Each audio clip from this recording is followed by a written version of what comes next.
kusoo dhawow janalka Mustaf Doobiye fadlan haddaan ugu cusub tahay calaamada hortaada ka muuqatay subscribe-ka markaysaan ugu soo baxday taabo gambaleelkana furano janalka Mustaf Doobiyena macluumaad fara badan ayaa kala socon doontaan. janalkaasina waa janal YouTube isla markaasina xogta Soomaalida waxyaabaha kala duwan ee nagu soo gudbinay YouTube-kani haddii aad gambaleelka furto waxaa ka mid noqon doontaa YouTube-ka mid ku xiran isla markaasina macaamiil joogta subscribe-ka taabo like-tana taabo gambaleelkana kulanta wacan oo wanaagsan daawada lahaantiin meel waliba joogtaan iyo si walba nala xiriirtaan. waa anigoo ah saaxiibkeen Mustaf Doobiye media ayaa nagala socotaan. waxaan idiin hayaa noloshii hore Soomaalidu sidii u nooleed isla markaasina wax isticmaali jirtay waagaas muhiimna u weyn noloshaada, balse hadda daba adeegsiga iyo weliba isticmaalka agabkani hortaada ka muuqda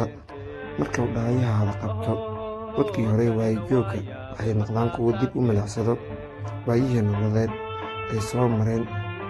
agabkani gurigiina wuu aali jiray waana isticmaali jirtay. noloshii waagaas aa ku nooleed iyo isticmaalka adeegsiga agabkani iyo maanta dunida casriga iyo la jaanqaadka isticmaalkooda iyo nabaad guurkii ku imaada dhaqankii hore iyo isticmaalkii waayihii hore waxyaabihii la adeegsan jiray.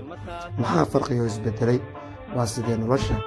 ma horumar baa la gaaray oo dhaqaalihii iyo waxbaa sii garoobay, mase iminka iyo dhibaatadii culeyskii baahidii iyo dabooli jireen ka daran jiran? waa feero ama kaawa hadba sidaa u taqaanid. tani waa shanlabir oo lagu shanaystinta nalka tooshkii ku jiray laabadiin karboonadii tooshka ayuu ahaa. isticmaalkii batarigii raadiyaha iyo weliba tooshka cajarkii wax lagu duuba jiray, sidoo kalena raadiyihii. awoowayaasheena iyo aabbayaasheena waxay ahaayeen xataa anaga qudheyna kuwo isticmaalo.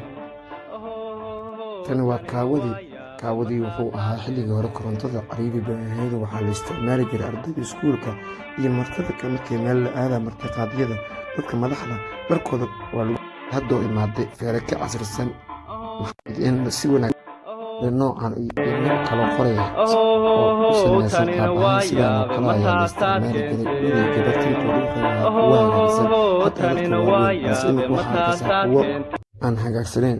waxayna kuu sheega inay yihiin faashinka cusub ee reer hore. raadiyaha baartiyaa laga dhegeysan jiray, sidoo kalena cajalkani heesaha suugaanta iyo markii taleefon loo baahdo qof gobol uu jiray ama wadan kale loo duuba jiray baterigaas asigoo la gelinayo qowl ehelada markay duubaan codkooda oo qof uu qaado bil kadib ama bil ayaa gaari jirta qofka kale. qabaarkana waa la kala heli jiray, xiriirkuna wuu wanaagsanaa.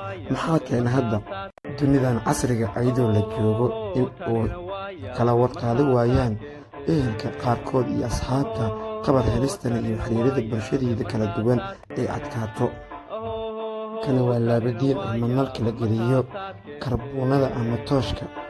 waxaa loo adeegsan jiray in la isticmaalo mugdigana iftiin loogu dhigto. korontadu aad u yareed waxaana ku soo dhaqmay dad fara badan. xataa waxaa lagu bara jiray akhrinta buwaagta oo iskuullada iyo sidoo kalena cilmiga diinta. hadduu iminka caruurteena haystaan nal ma ahan kuwo baahidii kan dabooli jirtay ku daboola. korontadaas lacag fara badan ka awood badan aanu ku daboolin. amba wambar hadba sidaa u taqaana waa geed macbila oo lameeyey isla markaasi kursi ahaan waa lagu fadhiisan jiray. hadduu iminka la haysto agab casri ah moodaa baahiduu qaba jiray uu dabooli jiray inaan la daboolin. maxaa yeelay reerka markaa u tagtay iminka waxaa macquula 1 iyo 2 oo jikada maamooyinkii ama gabdhaha walaalihii ay ku galaan oo keliya guriga yaallo. martida dee imaado dhib ay tahay si degdega inay u